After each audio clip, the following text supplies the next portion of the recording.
party. The Republican coalition is bigger, more diverse, and more energetic than ever before. That is because of President Trump. His efforts in reaching out to every demographic has positively changed the future of the GOP. More Americans voted for President Trump this year than his historic 2016 win. In fact, it looks like he'll have more votes than Obama had in 2008. There's a simple reason for this. President Trump has led our country to historic success. Even in the face of unprecedented challenges, his administration has prevailed and delivered results for the American people. That is why our country needs President Trump for 4 more years and will continue to fight for his re-election until all the votes legally cast are counted. This election has seen record voter turnout that America has not seen in a century, and the American people must be assured that it is both fair and transparent. Now, President Trump's monumental help has expanded the House Republican coalition. From Miami to Minnesota to California. From every single pundit, even from the Cook Report to upping the number of losses they said the Republicans would have up to 20 just this week. Or if you listen to Speaker Pelosi or Sherry Bustos, who runs the DCCC, or the Majority Leader Steny Hoyer, they all said it was double digits. Steny even upped it to 15 this week alone that they would win. They were all wrong. Sherry Bustos is still barely holding on to her own seat. So here are the facts that our conference could incredibly be proud of. As of right now, we have 7 GOP pickups. We also have 11 outstanding races that I feel very confident that will continue to grow and win. We'll likely have an additional 14 to 19 Republican women.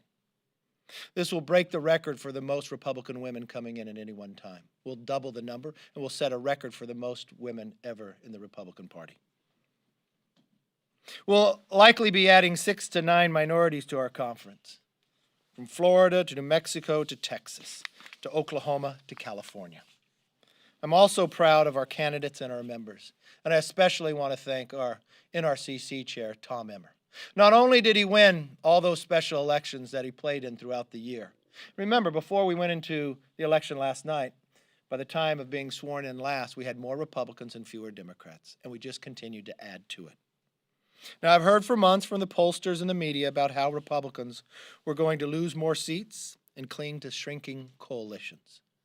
We expanded this party that reflects America, that looks like America, and thanks. I think the rejection that we saw last night from the Democrats was that America does not want to be a socialist nation. I think the other rejection that we saw, we watched the Democrats promise if they would be given the power to have the majority, that they would act different, that they would solve problems, and they wasted their majority. So we look forward to continuing to work for the American public, our commitment to America, that we will renew, rebuild, and restore this nation is what our commitment is and will be. I don't know at the end of the day what will happen in the Democratic Conference. I don't know at the end of the day. I know the vote on the floor is difficult for Speaker. I know there was a number of people who did not vote for her last time, and as our numbers continue to grow, I think at the end of the day, no matter where we end up, that we'll be able to have a very big say or even run the floor when it comes to policy. With that, let me open up for questions. Yes, ma'am. Have you spoken to the president? How is he feeling? Do you have any expectations? Talk to the president. The president feels good. I think when you look at a lot of these, one thing I will say last night, I have no statistical data of others. I think a lot of the networks probably called Arizona too soon when I'm looking at what the data is coming back. I would put Arizona back in the column of undecided right now. I think he looks very good in Pennsylvania. Michigan, I think we can watch, is going to come very close, but I think the president has an opportunity to win that. I think at the end of the day, the president will be elected for 4 more years. Yes? Yeah, last night's votes were still being counted. The president said, this is a fraud on the American public. This is an embarrassment to our country.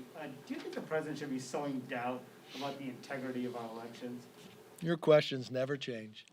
No, I know. Your questions never change. That's what he said last night. Okay. Now I'll give you my answer. Should he be sowing doubt? Your questions never change. I think that what the president wants to see is that every legal vote gets counted, and that's what we're walking through right now.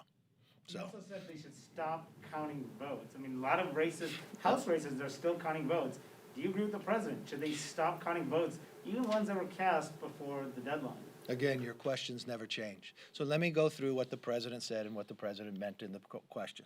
What the president wants to make sure is that every legal vote is counted, that people vote up until Election Day, not the days after as others would have.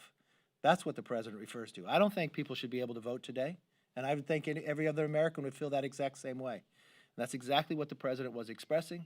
I know you want to try to express something different to it. I know you'll be upset if the president wins re-election again, but the American people have a voice. I know the pollsters were wrong, just like they were wrong 4 years ago. This is what a republic and a democracy is about. And we want to make sure it's legal, it's fair, and that every legal vote is counted, and that's what we're working towards. But I don't think people should vote after the election, no. Do you have evidence of that happening? Yes, Evidence ma'am. of that Yes, happening? ma'am. Will you accept the election results once they are certified Yes. from the remaining states that we don't have yet? Yes. Yes, ma'am. The president has mentioned that he is confident that the Republicans are going to take over the House. Are you confident of that? Well, I'm very confident we continue to grow our majority. Much different than what every pundit had said, that we would lose on an average of 15 to 20 seats. Well, we know that's not true. We know that we continue to grow. Already 7 seats, with another 11 that we're winning right now.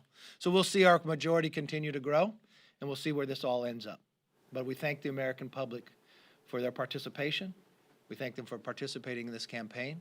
And now it's a time to govern as we finish out making sure every legal vote is counted, and that the campaign is fair, and the election will be shown by all Americans. Thank you very much, and God bless. Any evidence of voter fraud?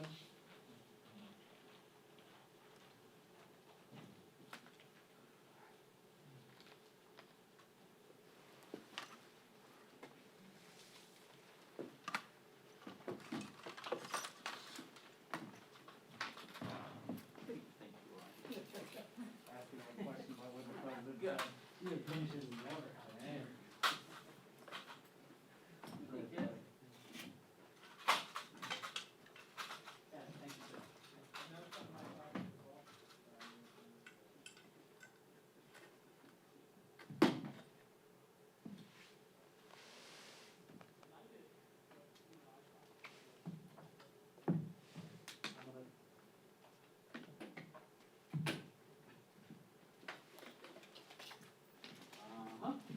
Well, right, but still, yep.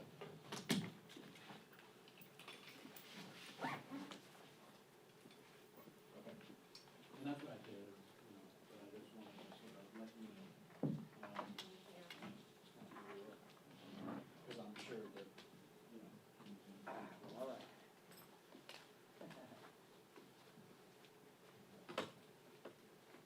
Hey, how are you? I didn't hear anybody on the teleline, so, okay, so we're clear? Okay. No, no, no, no.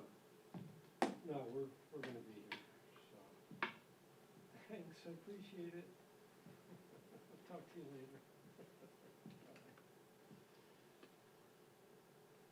Cool. Did they go live with that? Yeah, they did. They did? But nobody was on the teleline, but Yeah, right?